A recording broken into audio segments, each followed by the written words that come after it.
There are many benefits to working in an elevation mode, and for me, the best way to open up an elevation is to simply take your mouse, move it to the workspace on the wall that you wish to see an elevation of, and double click. When you double click, if you look at the top of your screen, you'll see a little double bar has appeared.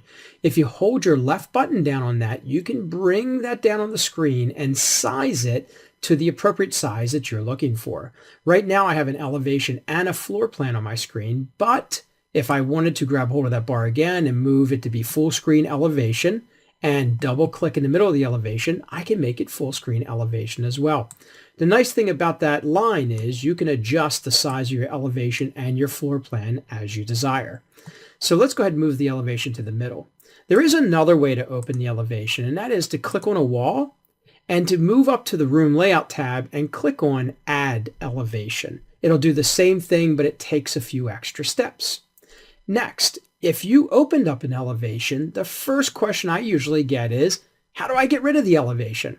If you want to delete the elevation, you can do it one of two ways. You can either click on delete elevation in the room layout menu, or you can right click on the screen and choose delete elevation area from there, and it will delete your elevation. One of my favorite things to do when it comes to elevations, though, is to use multiple elevations.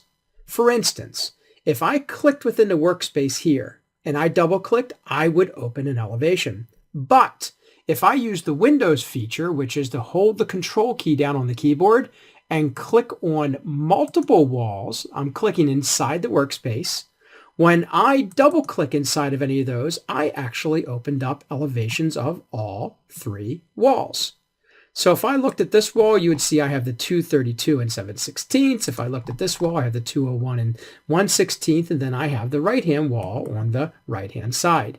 By double clicking with the wheel, I can center them in that workspace.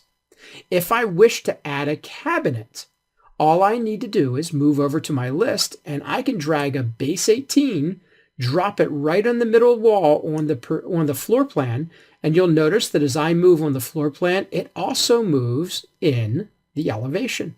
And if I wanted to take a base 18 and drop it on the first elevation, the same thing will occur. It'll move it back and forth on the wall at the same time. Now, when I dropped that, because I dropped it in the wall section, it actually snapped it a little bit higher. All I have to do is right click, bring it back down to the floor area again, and there's my cabinet. They are dynamic in how they view or show and demonstrate the placement and movement around the room.